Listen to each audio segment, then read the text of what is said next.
This is the ultimate guide to Botania. I'm going to be taking you step by step through absolutely everything from world generation all the way up to the most advanced items possible with hopefully no waffle. Hi, I'm Javier, and my goal on this channel is to cover every single mod in Minecraft for you so that you can have a better experience. Please do subscribe if you enjoyed the video. So starting off, the first thing you're going to need in Botania is flowers and a book. The book you need is the Lexica Botania. The Lexica Botania is basically your guidebook. It is very well written. However, of course, you have me today, so don't worry too much about that. You could use a book and a sapling like this at a crafting table to make it. And then whenever you hold your mouse over any item from Botania, you can press Control to go to that relevant inventory. For example, if I hover over the Manasteel ingot, I can press Control and look at it in the Lexica Botania here. The next item is, of course, flowers. Out and about in the world, you will find some Botania flowers. For example, here are some brown flowers. And over here are some mystical yellow flowers. You know that they're from Botania because they have these little sparkles around them. And they come in every colour. And underground, there are also mushroom variants. This is how we start off in Botania. So, you could simply pick the flowers by breaking them. And what you're going to get per flower is 2 petals. If we look here at the petals, you can see, of course, mystical orange petals come from mystical orange flowers. So you just put them in the inventory and you get 2 petals per 1 flower. For a tall flower, you get 4 petals. You can also make a block of petals by putting just 3 by 3 in your crafting grid, which of course then can then be reverted into 9 petals. In order to get the 2 tall flowers, sometimes you could find them in the wild, but another way is actually by planting them. So what you could do is actually plant the petals you make, which remember are made by simply putting your flower into the crafting table. And then you can plant the flowers by right-clicking on the ground. So I can right-click my petal into the ground, giving it the sparkly effect, and I can bone meal the planted petal, making a tall flower, meaning I can then get 4 petals from this. 4 petals can be planted 1, 2, 3, 4, getting us a tall flower when bone mealed each time. And therefore you can get unlimited amounts of the colours you want. The colours will matter in some of the later crafting that we're going to be doing in our Petal Apothecary over here. You can also then put the petals again into your inventory, into a crafting table, and then turn 1 petal into the relevant coloured dye, which is the vanilla dye, a great way of getting that. You can then also use 4 dye and some bone meal to make a floral fertilizer. Floral fertilizer, when used on the ground, will make more Botania flowers. You see, I can use loads of floral fertilizer and I get a massive amount of flowers here. That's another great way of getting more flowers. So now that we have looked at all of our flowers, etc., the next thing we're going to look at making is a Petal Apothecary. You can often make different ones. As you can see here, there's the basic one. And we're just going to use some cobblestone in this format here with either a flower or a petal. You can also make a fuchsite one, myceliite. It basically depends on what stone you use, but the basic one is just cobblestone. Place that in the world, as you can see here, and then get a bucket of water. You will need to continually fill these. So after you use them a few times, they will actually run out of water, is what I'm saying. So I actually have a bit of a cold when I'm filming this, so my brain is a bit fuzzy. So there we go. That is our Petal Apothecary. One of the main ways that we are actually going to be crafting in Botania is using the Petal Apothecary. What we do is we throw in different objects and then we use seeds as a catalyst to create a flower. And the first flower we're going to make is a pure daisy here. So let's see how we make the pure daisy. Well, it's going to need 4 white petals. So what I'm going to do is I'm going to put my mystical white flower down and then I'm going to bone meal it and I'm going to break it, obviously not in creative. In my crafting table, I'm going to put my mystical white flowers and get 2 petals each, meaning I'm going to get 4 mystical white petals. I can then come up to my Petal Apothecary and throw them in. And if I literally just press Q, to drop the item, can you see that the petal is now floating around? I can go 1, 2, 3, 4. You can now see on screen, it's telling me there's a tick, meaning you've got a correct recipe for something, and that we need to add a seed, any type of seed, and we will get the resulting flower. So if I get 1 seed, and I basically throw that in as well, and it will kind of explode. The water has disappeared, so I will need to refill it, and now I have a pure daisy. You can also see when I hover over this in my inventory, it says press Control, and it will take me to the actual relevant page in the Lexica Botania. So I can press Control, and it will take me to the Pure Daisy page in the Lexica Botania. But don't worry about that, because you have me today. You plant your Pure Daisy, like here. So you just plant it, like that. Now, what the Pure Daisy does is it will actually transform both logs and also stone. So, if I get some stone and logs, what I'm going to do is place it around the Pure Daisy. And can you see here that it has all this sparkles around it? So it basically is in a 8 around the Pure Daisy. And what you do is you wait about, 30 seconds to a minute, somewhere around there, and it's actually going to transform the logs into living wood and the stone into living stone. What you could do is a clever contraption of like dispensers and block breakers using redstone, etc., so that when it actually keeps transforming it, it will break it, and then you could hoover it up with some sort of vacuum hopper or something like that to continue farming these. You can just do it manually like this. This is generally how I do it. I do it manually, and it will pretty much take me to the end of the mod without really needing to automate it. So you don't need that much of it. You could also, of course, actually set up multiple Pure Daisies. And here we go. Look, you can see it is now being turned into living wood. And any second now, it should turn into, there we go, living rock. I can then use my pickaxe and just mine these just like you would with any other piece of rock. Or, of course, using an axe, preferably, on the living wood logs here. And that is the use case for the Pure Daisy. What we can then do with our living rock is make a mana pool. This is the main resource of Botania that we're going to be generating and using to control everything in the mod. There's actually a few different mana pools that we can make. One I want to mention is the Everlasting Guilty pool, which is infinite and is creative only. You can make a diluted one by making living rock slabs, and then there's the normal mana pool as well. There is also the fabulous mana pool, which could be used with shimmer rock or bifrost blocks enhancing a normal mana pool, but these are materials we'll get a lot later in the game. The main one is the mana pool, just made of living rock like this. So you can place one down, as you can see here, and this is where we're going to be storing our mana. So we're going to be looking shortly at how to generate mana, but first I want to show you how we actually transfer it and how we can kind of direct things around. So a Wand of the Forest is one of the main tools you'll be using 3 living wood twigs. Living wood twigs are just used with living wood logs that you've just made of your Pure Daisy. And then all you do is you add 2 petals either side of it like this. And the colour of the petals is completely up to you. And you can see here there's white and white. That would be made using 2 white petals. Now when I hover over it, you can see it's in bind mode. If I shift right click, it will put it into function mode. Function mode, you can right click things to change the function, and bind mode will bind items. So if I shift and then scroll down, shift right click, it'll go to bind mode. What you can see here is a mana spreader. If I then shift right click this mana spreader, can you see that there's a little line around it? It might be quite hard to see, but I can shift right click to basically select the mana spreader, and then I can shift right click the mana pool. And what you can see is that there's a beam of light going from the mana spreader to the mana pool. That means this mana spreader will be spreading mana to this mana pool. If I come off my Wand of the Forest, the beam disappears. So only when I'm holding the Wand of the Forest can I see kind of what has been bound to each other. There is also a pulse mana spreader, which basically just works with redstone, and as you can see, it's pulsing out mana here. And again, I can shift right click that, and then shift right click the mana pool, and now it'll pulse mana to the mana pool. Mana spreaders are basically made, you guessed it, with living wood, a petal, and a copper ingot, and then the pulse one, you just add a bit of redstone to it. So you're probably now wondering, that's great and all, but how the hell do we actually make any mana in this game? So, in my Lexica Botania, and I am using the creative one because I have everything unlocked. So do be aware, you may not be able to see all of these flowers. That doesn't mean you can't use them. They just might not all be unlocked in your book. So the 2 entry-level ones that I first want to make you aware of are the Endoflame and the Hydroangers.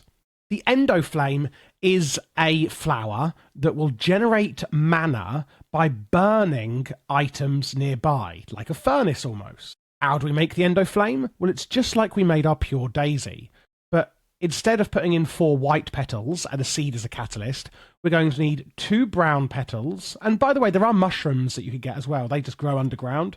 So 2 brown petals, 1 light grey petal, and 1 red petal. The colour of the petals does obviously matter. Into your petal Apothecary, put in 2 brown petals, 1 red petal, 1 light grey petal, and then throw in a seed as a catalyst, and you will get an Endoflame. What some people do is they use a dropper and some redstone to make it automated, and they just fill like a barrel with coal, and that would be an open crate. Sometimes complex devices like droppers or dispensers can't offer enough precision. Make a crate, then punch a hole in the bottom. The open crate accepts each item from a hopper and then drops the item directly below it. So basically, what you could do is, see, you've got my Endoflame here. Let's put 1 here.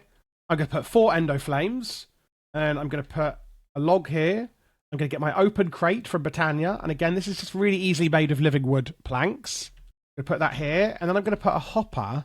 This isn't automated, but it's like semi-automated up here. And then what I'm going to do is put a load of coal in here. And remember, because we've got a few slots in the hopper, I could literally put like this much coal in here just to get started. And of course, you could put a hopper above the hopper and a hopper above the hopper, etc., etc. Or you could use an applied logistics system to output into this. There's so much you could do to make this really simple. But as you can see here, the open crate is going to drop continually all of the coal out of the crate. The reason that people then use redstone, so I could put a pressure plate here and then have like some redstone coming out the side here to then make it add a redstone control until the pressure plate is empty, meaning that it would then turn off until all the coal is gone, because this is going to keep dropping it forever. So do think about that with redstone, etc. But that's one way you could do it. But what is happening here is these Endoflames are basically absorbing all of the coal, and you can use multiple here. They're absorbing the coal and turning it into mana. Mana will then be absorbed automatically by a nearby mana spreader. So can you see this big beam of mana being pumped into our mana pool? Well, what's happening here is the coal is automatically getting turned into mana, and you could use your Wand of the Forest to hover over it and see how much mana is in the Endoflames. They're empty because it's automatically going into the mana spreader. And you can see here the mana is going up in the mana spreader, but then it is being pushed out into the mana pool because I have binded the mana spreader to the mana pool. So it's saying any mana collected with the mana spreader is going to go into the mana pool. As you can see, it's taking a very long time for the mana pool to fill up. They can actually contain a hell of a lot of mana. The next one I wanted to show you was the Hydroanger. I'm going to get one of these now. That would be 2 blue petals, 2 cyan petals, and then again a seed in your Petal Apothecary. And what this basically does is it will actually gather water and turn it into mana nearby. So as you can see here, I've got a 3x3 water nearby. This Hydroanger is filling up with mana. You can see there's a tick there saying, yep, it is actually connected to a mana spreader. It's automatically going to the pulse mana spreader, which you can see, because it's a pulse one, it is quite slow, and it's slowly filling up with more and more mana. These actually don't last forever, or they never used to at least, so you may need to replenish these Hydroangers sometimes. But you can see here the pulse mana spreader is slowly but surely pushing mana into our mana pool as well. There we go, we are making some mana. Let's have a look at some of the more advanced generating flora. I'm not going to go into as much detail with them, but there's a lot you could do here, be really creative. There's the Dandelion, and you may also note on some of these generating flora that they need runes and some more advanced materials. We're going to be going through those later, but these are the flowers you can get. The Dandelion is basically like a huge game. It's Conway's Game of Life. It's a 25 times 25 square, and you center it around the dandelion. It's the most advanced one. I'm not going to show it in here. There's the Entropinium, This needs you to ignite TNT near it, and that will make mana from the nearby explosions. There's the Gormalis. That'll eat any food items nearby and turn it into mana. There's the Kekimurus. That one actually eats cake. This flower is a lie, so that one will actually eat any nearby cake and turn it into mana. The Munchdew. That will actually eat up any nearby leaves and turn them into mana. There's the Narslimus. That basically uses slime. The Rafflesia. It eats man-made flowers in the Petal Apothecary. So very expensive there, but that will obviously make more mana than a basic generating one like the Endoflames over here. There's the Rosa Arcana. This is one of my favourite ones. This is actually going to absorb experience of nearby players and turn it into mana. It can also synthesize mana from experience orbs. So if you have a way in-game of dropping experience or a nearby mob farm, this is a great way of getting a lot of mana without really too much difficulty. And that's one of my favourite ways of making mana in the late game, is using the Rosa Arcana using experience orbs and mob farms. There's the Shulk-Me-Not that will generate mana from the powers of the Shulker's Levitation. The Spectrolus, it likes wool and it likes different colours of wool. The Firmalily, that is going to be lava near it. And that is all of the different ways that you could generate mana using flowers. A few other ways of transferring mana around are going to be the Mana Splitter. As you can see here, basically, imagine you have a... let's get my Wand of the Forest. Let's say I put my Mana Spreader into here. This mana pool is in the way. It's going to then shoot mana into this end. And of course, it's going to split it out to any other ends that have a proper output. It can't go anywhere, so the mana is just going to be building in the Mana Spreader. But if there was outputs on this side or this side, the Mana Splitter would split it all out inside. Another way of getting mana and moving it around is going to be a tablet, a mana tablet, with Living Rock around the outside, and then a Mana Diamond or a Mana Pearl. You can make basically a little portable mana tablet. And you can put this in your inventory, etc., to use for items that may need mana in your inventory. So how do we get a Mana Diamond and a Mana Pearl? Because as well, the Splitter also needs Manasteel ingots. So I'm actually going to use a creative mana pool here, because when you've got enough mana in here, we can actually put certain items in and catalyze them. So an iron ingot, for example, I could throw it into my mana pool, and you can see it's got a tick, meaning you have enough mana in here. If I hover over here, you can see this one also has enough mana in. And I just throw it in, my iron ingot, and out comes a Manasteel ingot. If you have JEI or just enough items or a similar mod installed, you could actually hover over your mana pool and press U on your keyboard and click Mana Infusion.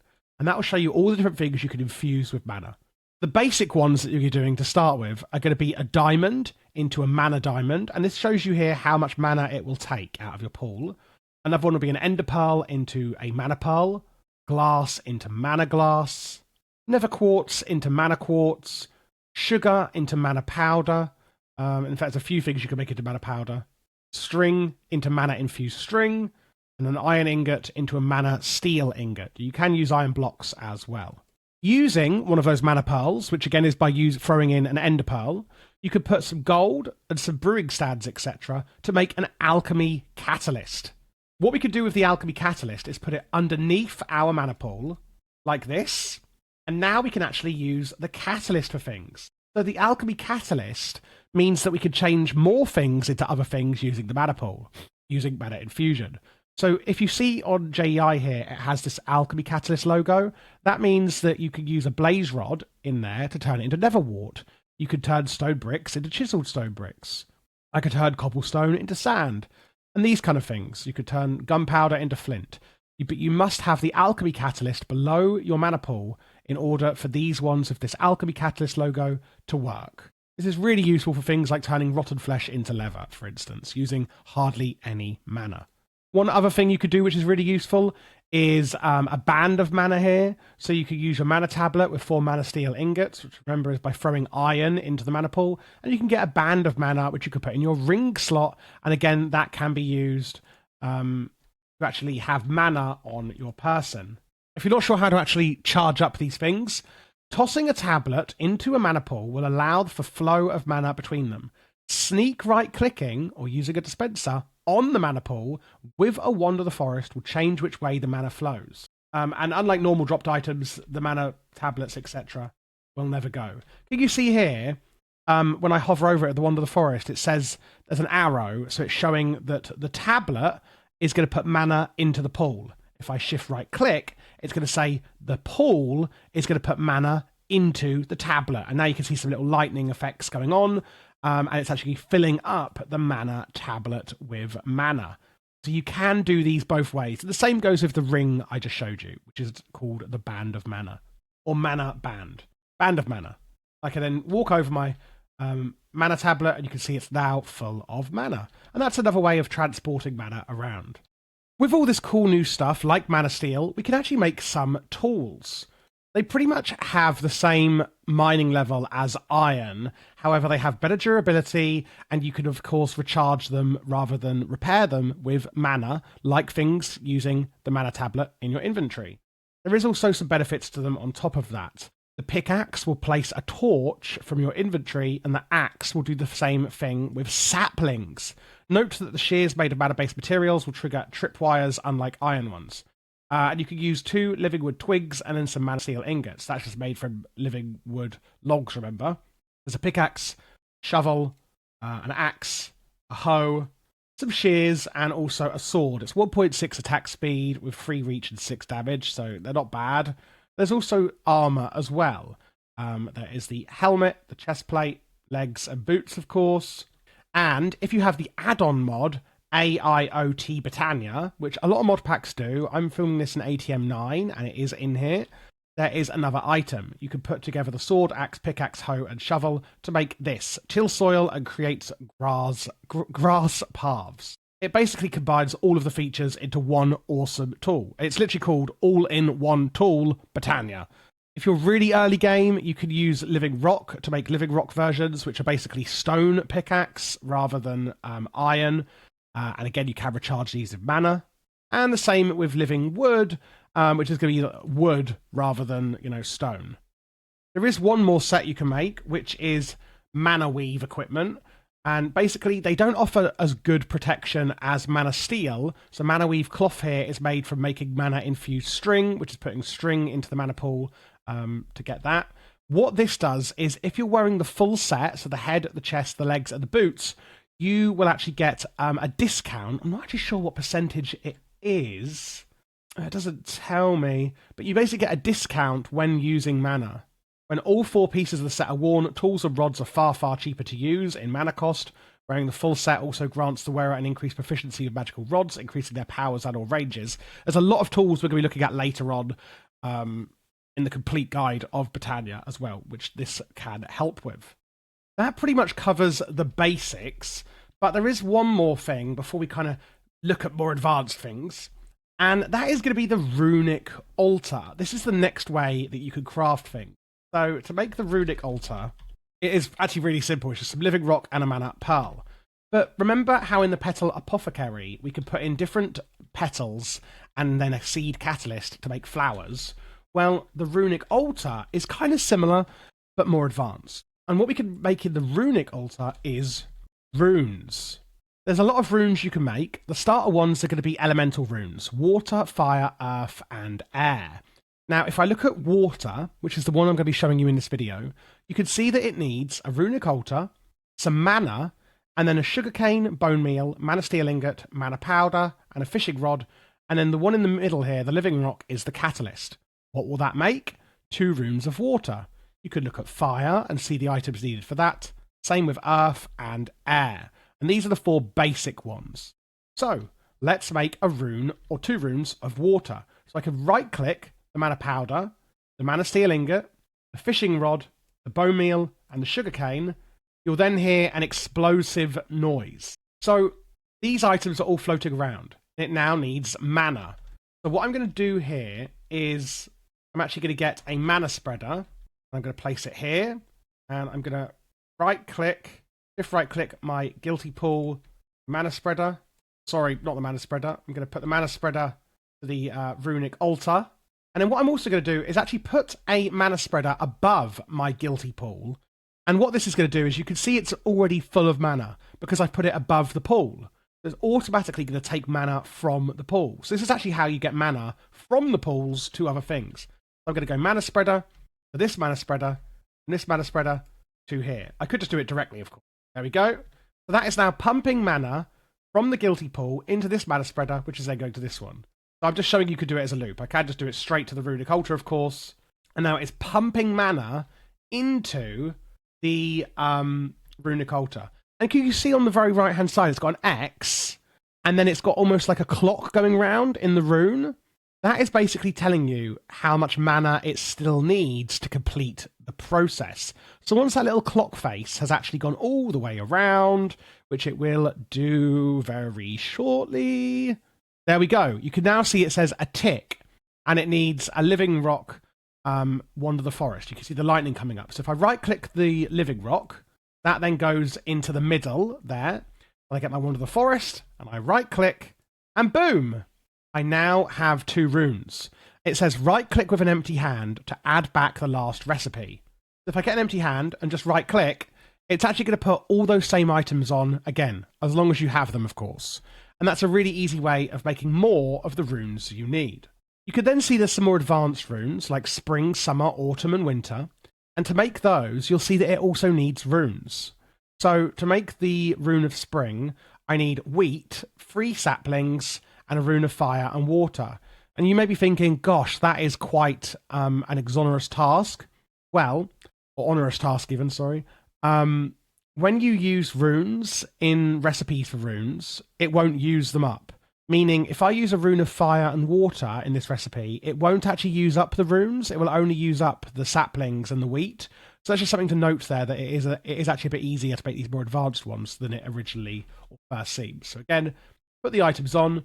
Once it's got enough mana, right-click on your living rock, and then right-click with the Wand of the Forest, and then you've made your runes.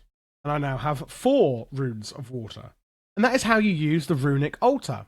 So what do we use with our runes? Well, we could use them for quite a few things. A Terrasteel agglomeration plate, which is more advanced. That needs quite a few runes. You can make things like weight lenses, spark augments, and all sorts of things like this. Creative mana tablets in ATM, it's using the ATM star, for example, and loads of other things, accessories that you can make here.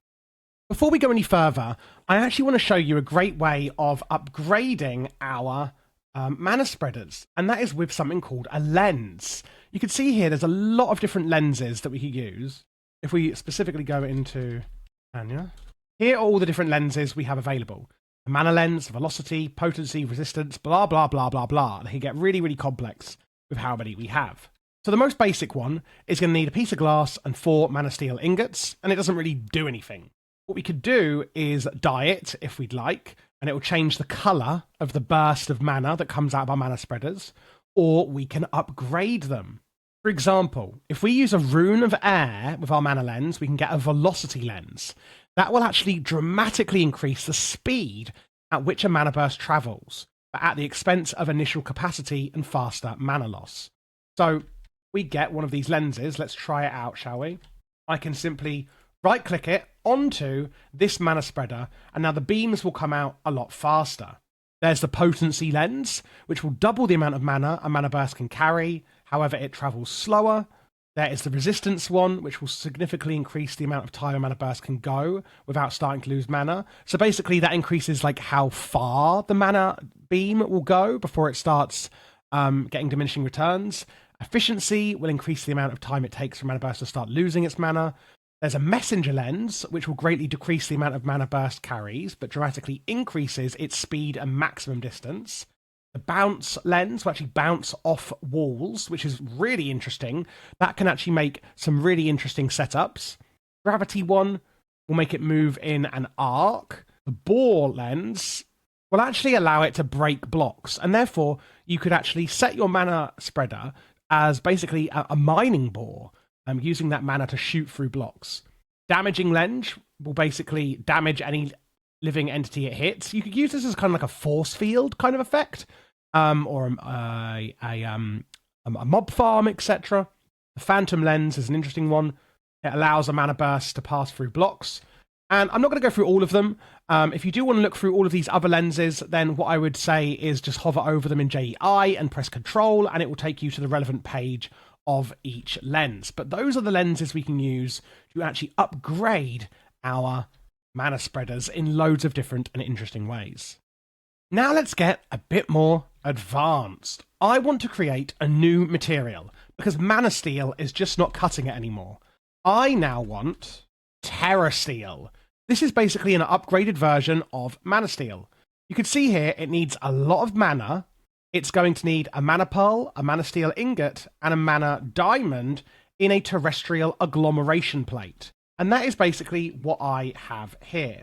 So if we want to set it up again, what you're going to do is put 1, 2, 3, 4, 5 living rock and 1, 2, 3, 4 blocks of lapis lazuli.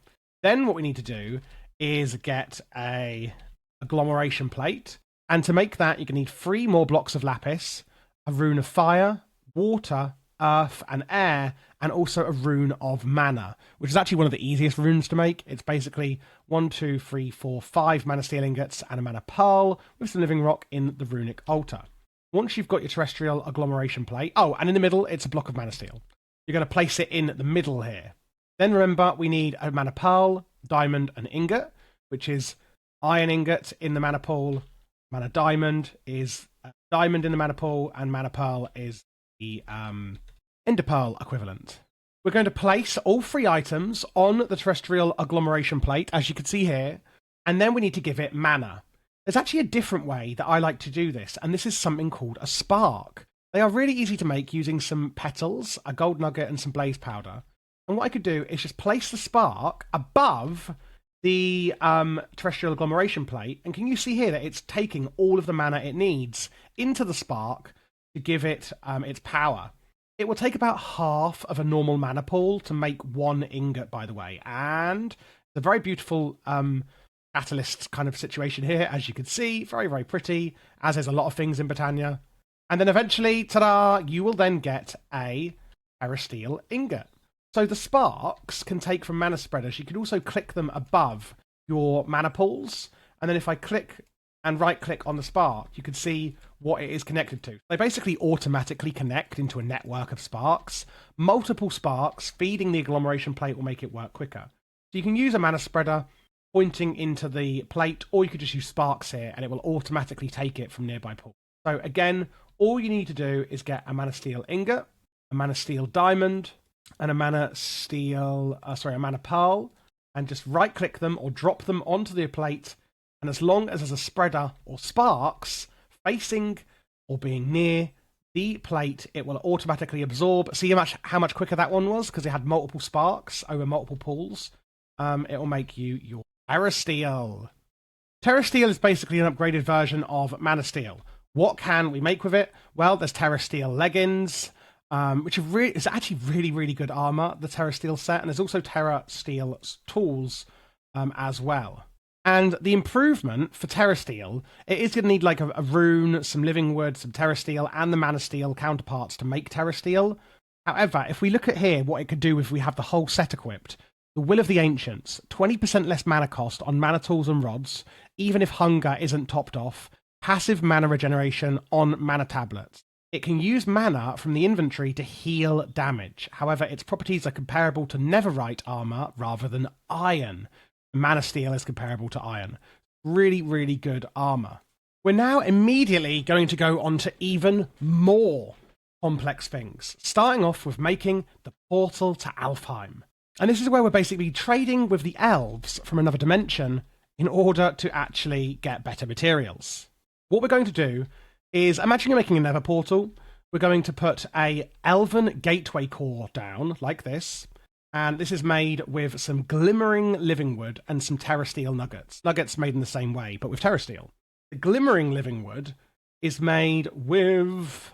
Oh, in fact, you can actually use any living wood for this, but you are going to need glimmering for another part. But I've said that really complicated.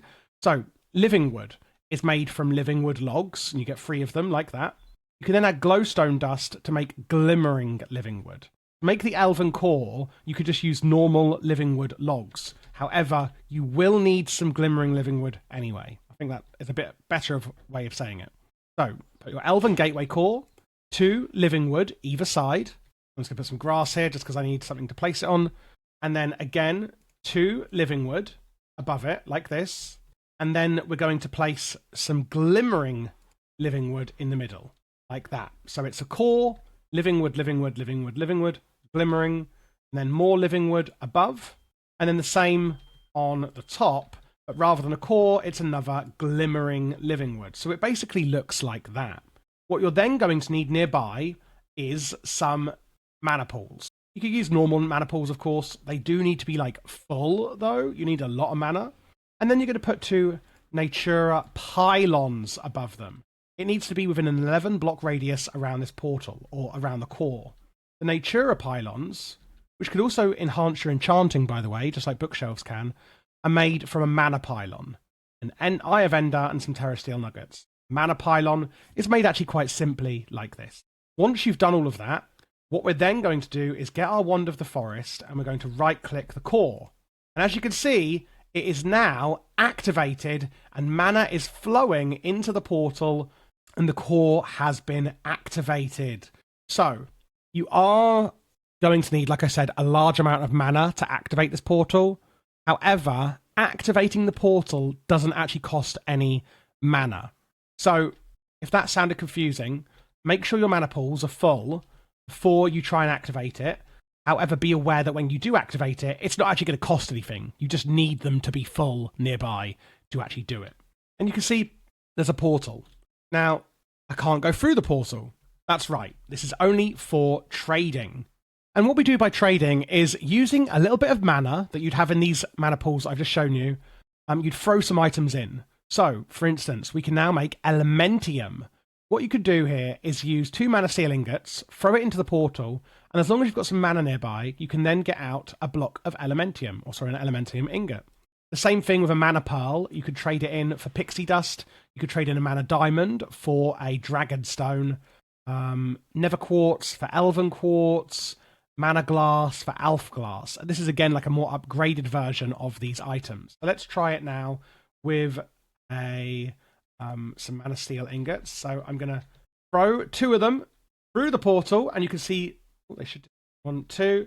I could basically just keep throwing this full through, and as you can see, I've got 6 Elementium ingots back out. So you just throw your Manasteel through the portal, and out pops some Elementium. So the elves are trading it back from the other side, and that is the Elven Gateway to Alfheim and Elven Trading. Using Elementium and things like this is going to be used in much more advanced recipes, like your Flugel Tiara, Life Imbuers, and Gaia Pylons, and things like this, which is really where things start getting exciting. With Elementium, we can also make a cool new set of gear, Elementium gear. And, of course, the same with tools. They have the same resistances as Manasteel, as well as the ability to drain mana to heal damage. Each piece of armor will, when harmed, have a chance to spawn a little pixie that will actually help you in combat. The more pieces you have equipped, the higher that chance is. Each tool also has a really cool ability. So the Elementium pickaxe, which by the way is made from Dreamwood twigs as well. They're made from Dreamwood, and that is by trading living wood logs into the Elven trade. I think that's probably the one item I forgot to mention. What the Elementium pickaxe will do is clear away cobblestone, dirt, things like that, just leaving the ores left, so that it can make mining a lot easier. Certain blocks are considered semi-disposable, meaning they won't be voided when broken while sneaking. If you combine it with an item called the Terra Shatterer in a crafting square, that allows you to add that power of the Terra Shatterer onto the pickaxe. I'll let you look at the Terra Shatterer on its own. It's an interesting tool you can make using Terrasteel, I think it is. The shovel, if the block is broken, will also destroy all blocks of that material above or below it. So no more falling gravel, basically. Really useful. The axe doubles as a weapon. If it does a finishing blow to a zombie, etc., it could decapitate the victim. It's a great way of getting skulls. Unlike usual axes, it supports the looting enchantment, which will increase the chance of skull drops as well. Normal axes can't have looting. The hoe will moisten farmland automatically for you. The shears, when drawn back like a bow, will speedily shear nearby sheep in a larger area. The sword will increase the chance of a pixie spawning when hit. with your armor. And then this just shows the armor here that you can make. So the tools and armor are really, really useful. And you may just need them for the next topic. The thing I'm referring to here is the Gaia Arena and the Gaia Guardian. So this is basically a boss in Botania that you can summon that when you kill will give you really, really high-end items in Botania. And it's pretty much the end game of Botania. So if you go into Lexica Botania and then go to the Alphamancy chapter and then Ritual of Gaia, and then go to the next page, there's a little eye icon for visualize. Click that, and as you can see, I can then right-click, and it shows you where to put it. So we're going to need an active, what are they called? Oh my god, beacon. And by the way, guys, while I'm just setting this up, I just want to let you know, if you're enjoying this video and you've made it this far, please do check out my channel. My goal, as I said, is to do every single mod in Minecraft for you, and I'm always looking at updates as well and what new things are coming into the mods. I'm actually filming an update to one of my guides straight after this one. Make sure that when new versions of Minecraft, etc. come out, you have all of the information you need for the mod you're playing. So do subscribe if you enjoy it. Do check out the channel. I do tons of mods on here, and do comment below what mods you'd actually like to see as well, because I'm always I always like hearing what you guys need. So we need some Gaia pylons. And Gaia pylons are made with a Alpsteel pylon, which is made from a Natura pylon, which is made from a Mana pylon. So make the Mana pylon, upgrade it into a Natura pylon, upgrade that with some Alpsteel nuggets. Your that's actually from Mythic Botany. Your recipe may be different depending on what add-on mods or what pack you're playing it in. The Mythic Botany is a extra add-on mod you can get for Botania. And you can see here, the same way you made your agglomeration plate, you can use a mana infuser with the Mythic Botany mod. So check out the recipe, whatever you have in your pack. But basically, you need to make a Alpsteel pylon if you have Mythic Botany installed. Otherwise, it's just going to be the Gaia pylon, which I think would just be a normal upgrade from the Natura pylon. To make Gaia pylons, and you're oh my god, I hate these traders. And you're going to put the pylons up top on their own, where it tells you to. If you're not using the visualizer, from your beacon, go 1, 2, and then 3, up 1, and then place the pylon. And obviously do that on each side. Can't be bothered doing the visualizer. Once you've done that, we need to get a Terrasteel ingot, and we're just going to simply right-click. Oh, you right-click the beacon, or shift-right-click it. You can see here it says you try to offer the ingot to the beacon, but the peaceful vibes of your world prevent you from doing so. That is because I'm on peaceful, so don't make that same mistake. Put it onto easy. You're going to get really cool rock music. I'm just going to turn it off because I am making a video. And then, make sure there's nothing obstructing the arena. Can you see here there's like a purple kind of like magic around? So just make sure there's nothing in the arena blocking it. You do need quite a big space. As you can see here, I need to make sure this is all clear, I believe. And it shows you there, you can see the little particles showing you, where it needs to be. And then here these red blocks are showing I need to fill this in, basically. Because it is like a large area that you need for the arena. Is that it? Anything else? There we go! Boom! So I've started the ritual, and now you're going to see the Guardian of Gaia is spawned. And this is basically the basic difficulty. There is going to be a harder difficulty later. So it's going to spawn these little bats at you, or pixies, which you can attack. Watch out for these pools of magic on the floor. They will explode. Stay away from those. And then apart from that, you could just hit the Guardian of Gaia, and they'll teleport around. You can use a bow, I believe. It should be fine. Doing this with multiple people will, of course, be easier. Just make sure you're all inside the arena. As you can see, I can't get out of the arena. It will push me back in. And there's some really cool rock music that comes with this. But it's a really, really fun boss fight. Not too difficult. There is going to be, like I said, a harder version soon. You will be needing to do this ritual multiple times, by the way, to get all of the items that you probably want in Botania.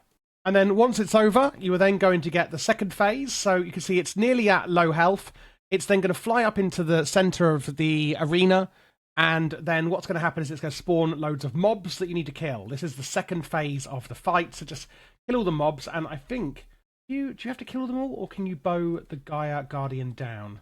I think she goes back down. Yes, eventually the Gaia Guardian will come back down, and then you can finish them off. And boom! I've killed the Gaia Guardian. When you kill it, what you're going to drop, which I don't think I picked up because I'm in creative, is some Gaia spirits here. This is what the boss basically drops. So what can we do with these Gaia spirits? Well, they're basically used in really high-end crafting in Botania, like the Gaia Mana Spreader, which is basically the best version of the Mana Spreader you can get. There's also some really cool tools, like the Cloak of Balance, the Cloak of Sin, the Cloak of Virtue, which all form the Cloaks of Judgment. They can be worn in the body slot trinket slot, and they will trigger their powers when you take damage. The Cloak of Virtue will block all of the damage from a single hit.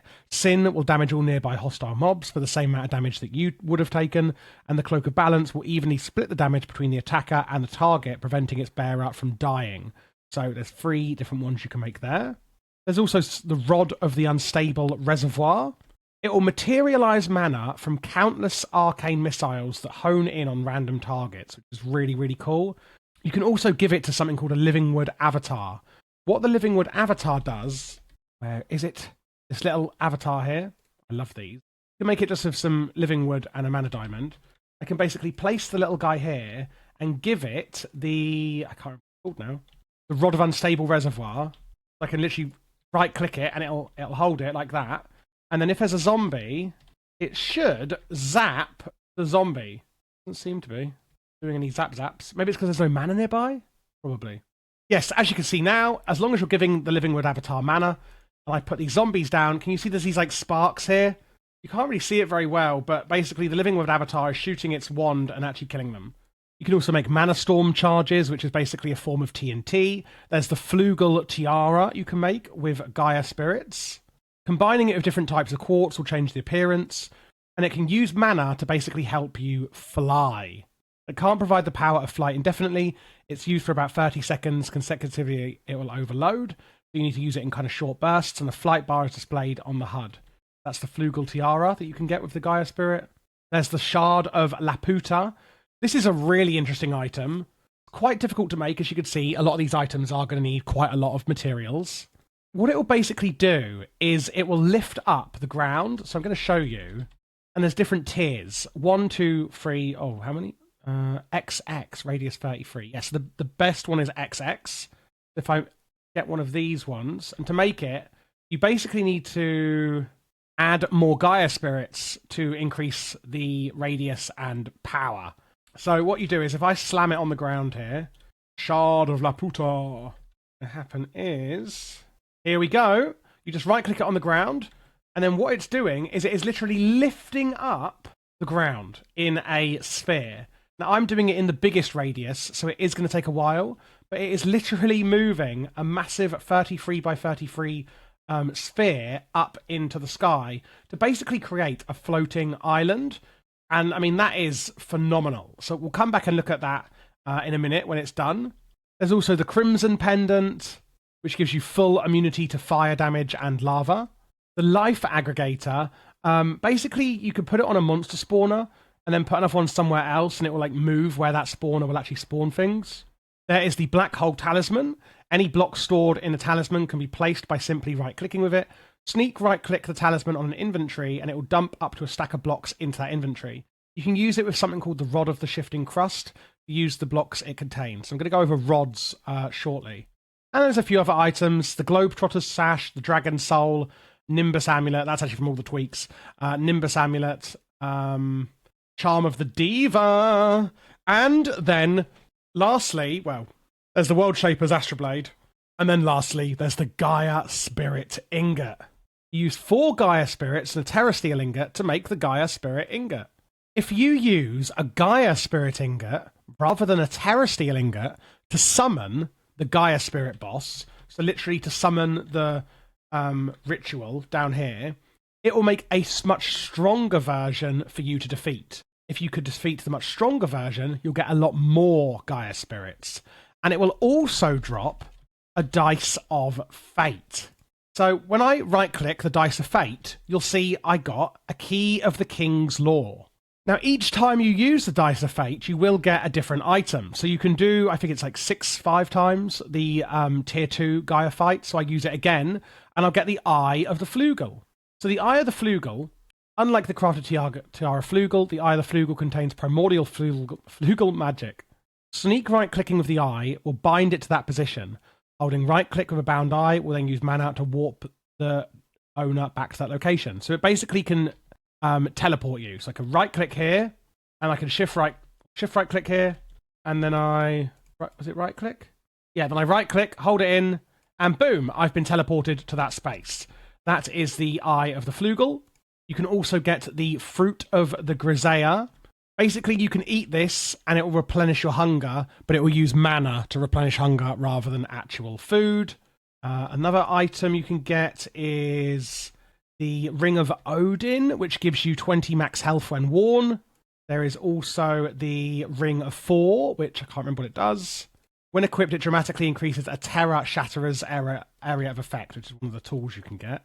And there's the Ring of Loki as well. Sneak right-click a block with an empty hand.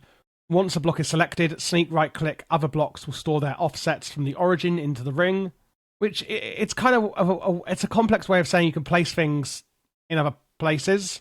And then, is there any more? No. And that is literally it. So if you have gotten all of the items, so basically you could do the upgraded version of the fight from the Terrasteel, sorry, not Terrasteel, the Gaia ingots. These Gaia spirit ingots. These obviously do the harder version of the fight. Every time you do the harder version of the fight, you will get a Dice of Fate. You right-click the Dice of Fate, which will give you one of the items I've just shown you.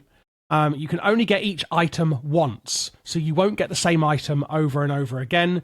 You will actually get one of each item until you have had them all. After you've had them all, right-clicking it will basically just give you some Botania stuff, maybe more Gaia spirits, etc., because you've already had all of those other items. So you can still keep doing the upgraded boss, but you're just going to get more resources instead.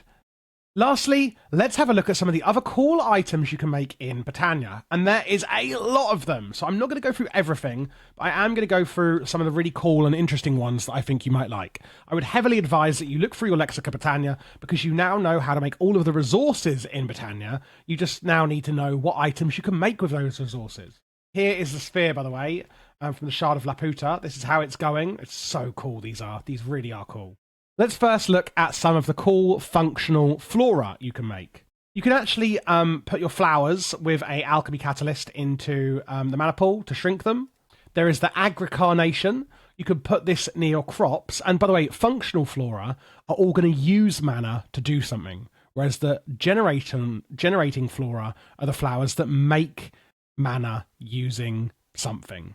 The agricarnation will speed up the growth of nearby crops. The bell thorn will actually slowly inflict harm to nearby enemies.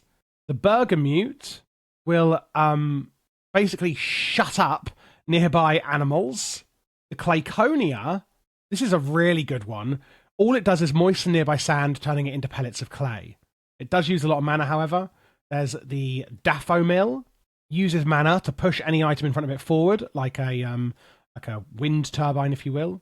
There's the dreadthorn, which is basically a better version of the bellthorn. It only harms adult animals. So, if you have a mob breeding farm, you can basically have this dreadthorn nearby, so that as soon as those animals reach maturity and turn into an adult, this will harm them, and therefore it will kill them, and you can make a mob farm with breeding animals without having to worry about killing the babies. When another one I think would be really useful is the hopper hawk.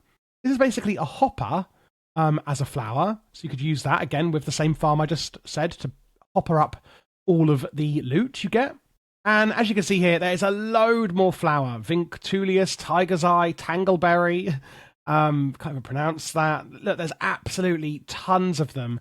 I really would recommend just having a look through at some of the interesting ones. Gosh, that's an interesting name. Having a look at all of them and what they do, because there's so many. And this is under the functional flora chapter. We also have natural apparatus. This, again, has quite a lot of items in here. I'm just going to go through some of the interesting ones. Again, have a look through whenever you want. And oh, by the way, if you want the upgraded Lexica Botania, you can also make it, I'm pretty sure, in Elven Trade. You can actually trade your normal one through the Elven portal and get the creative one, which is a good tip, if I do say so myself. A really useful item is the Abstruse platform. Basically, you can make this platform and you can walk over it like any other platform. But if you sneak, or is it the other way around? For non-sneaking, sorry. So it has a physical body only for non-sneaking entities above it. Yeah, so if you sneak on top of it, you will fall through it, meaning you can use it as kind of a way of walking over something, but also getting to lower levels. The open crate we spoke about earlier. There's the mana pylons I mentioned earlier. You could put these near your enchanting tables to help them reach level 30. There's the fell pumpkin. What you could do here is you can make it like this, as you can see, and then put it on top of 2 iron bars, as one would with snow blocks for a snow golem, to spawn a blaze. The ones spawned here are fragile and drop a smattering of blaze powder in place of a blaze rod. But it's a great way of getting blaze powder early game. There's the Drum of the Wild. If you have a mana burst hit it, it will destroy nearby vegetation. Good for getting rid of grass and encroaching flowers, etc. And there's also the Drum of the Gathering. When a mana burst collides with it, any sheep around it will grow with grown fleeces will be sheared, and cows will be milked. So that's the Drum of the Gathering. There is also Botanical Brewery you could use. And that is basically where you can make this Botanical Brewery here, quite simply. And then you can add in your ingredients, etc., just like you would with potions, to make brews rather than potions. And there's mana glass vials here. And it shows you in this chapter all of the different brews that you can make and what ingredients they will need. There's also the hovering hourglass, which I love, and you may do too if you like redstone. It will basically use itself as a sand timer. The hourglass can hold up to 1 stack of either sand, red sand, or soul sand. Right-clicking a filled hourglass removes its sand. Once the sand is added, it will start draining from one chamber to the other. Once it finishes, the hourglass emits a redstone pulse and flips, restarting. The cool thing about that is that if you add it with a single... Where's it gone? If you add it with a single block of sand, it will last 1 second, flip and do a redstone pulse. 1 second, flip and do a redstone pulse. If you add 10 items of sand, it will flip every 10 seconds and emit a redstone pulse. And it can hold up to a stack. You could basically emit a redstone pulse from 1 to 64 seconds, repeating as much as you like. So you can get really precise timings on your redstone with that one. The last thing in the natural apparatus I want to show you is brew incenses. You can infuse them with the brews you make in your enchanting apparatus. Sorry, not enchanting, in your botanical brewery. And it will basically just emit that effect. If you have a brew that gives you speed, you could put the incense down, and then that will actually... so you can make an incense plate here, and then put the incense stick on it, use a brew on it, and then when you pass near that brew incense plate, it will give you that effect. So if you have a speed brew, going near the incense plate with that incense stick with the speed brew on it will mean that you are, just like a beacon would, it would give you a nearby effect of speed. We have mystical items. We've got the overgrowth seed. When planted onto grass, it turns it into enchanted soil. Flowers that are planted on enchanted soil will function at twice their normal speed. So that's really good for any functional flowers or generational flowers as well. You can sometimes get this when you do your Gaia ritual. You can get them from the boss here. So if I put like an overgrowth seed into the ground here, you can see it turns into enchanted soil. Then if I put something like, let's say, your daisy down, it's then going to function twice as fast and turn the wood and stone into living stone and living wood at double the speed. The crystal bow here will basically make arrows out of mana, so I would advise having some sort of mana band in your inventory, etc. And you won't need to carry arrows. You can actually just shoot them out, and it will make them magically out of mana. Using a necrodermal virus on a horse will turn it into a zombie or skeleton horse, which makes them a lot better. And there's a nullodermal virus for the skeleton version. You can make with a pasture seed, which you could basically put grass into a mana pool to get that. Using it with some living wood will make a horn of the wild, blow it near vegetation, like here, and boom, I've actually shot up all the grass. I'm one of those people in Minecraft that hate grass being everywhere. This is a really good way of uprooting it all near your base, as you can see. It's absolutely amazing. And oh look, our Laputa shard is about halfway now. Then we get on to the rods. So there's the Rod of the Bifrost. And what this does is it's really cool. So we could basically make a rainbow bridge using mana in our inventory. So as you can see here, I can just quick put this up, keep going. I think I should be able to do it like this. Yep, I can. And as you can see, I've literally made a rainbow bridge, a temporary Bifrost block. And it's a great way of getting across different areas. And again, this of course will use mana in your inventory, as most of these items will. There's the Rod of the Depths, which will conjure cobblestone, and there's the Rod of the Lands as well, which is an easier version to make, which will conjure up dirt, and that will again use mana. And these are generally made using like a few runes, etc. The Rod of the Hells will just burn everything. There's the Rod of the Molten Core, which will smelt cobblestone into stone and things like that. There's the Rod of the Seas, Plentiful Mantle, and a few more. As you can see, there is an insane amount of other items in this category as well, but again, these are some of the ones I think are interesting. If you look through your Lexicon Botania, you'll see there's actually a lot more chapters as well. Trinkets and accessories like the Band of Mana and things like this. There's so many. Obviously, I can't go through all of these, and I think I've definitely given you all the tools needed to be able to fully explore the rest of this mod, which really is just like bits and bobs at this point, and accessories that may actually make time in this mod a lot more fun. Mythic Botany is an add-on mod you may or may not have. Alfheim as well, there is actually a way of going there, but it is with an add-on mod yet again. It just looks like the overworld. It's not very exciting, so don't get your hopes up with that. And then as well, in the Alphamancy chapter is where you'll find about things like the Ring of Odin, Key of King's Law, etc. that you get from the dice. So if you're not sure where to find out about those, it's all in the Alphamancy chapter. And then there's miscellaneous as well. There is also challenges where it actually gives you some challenges that you can do, where it's like, you know, do you want to make an animal farm just from Botania and things like that. This video is fully chaptered, whether you need to recap on how to make Terrasteel here, the Gaia arena, the Laputa shards, which now looks like this, by the way, basically done. They are all chaptered below. Please also feel free to comment down below on any other questions you have so that me or the community can help you. Please also do subscribe, of course, but I also do want to ask you if there's other mods that you need tutorials on and you can't find good ones, up-to-date ones, or just would like me to do them online, then please do check out my channel. Comment down below which mods you'd like to see, because a lot of the videos I do are actually community-driven. I'm doing a video after this that is literally because of the community asking me to do one. But I do a lot of them. As you can see, I've done Nature's Aura, Nortec, Evilcraft, Auratech, Evilcraft, Applied Logistics, Ars Novu. I do general modded ones too. Industrial Foregoing was another recent one I done. If you go to the homepage of my channel, I have actually started separating it out into tech mods and magic mods and things like that. But these are playlists. I do also do one-off videos. So do just search the channel if you are looking for a specific mod and see if it is there, because some videos aren't in playlists. They are actually just stand-alone videos for those mods. And my goal on this channel is to do every single mod in Minecraft on all versions for you eventually. It's a big old goal, so please do subscribe and check out the other content.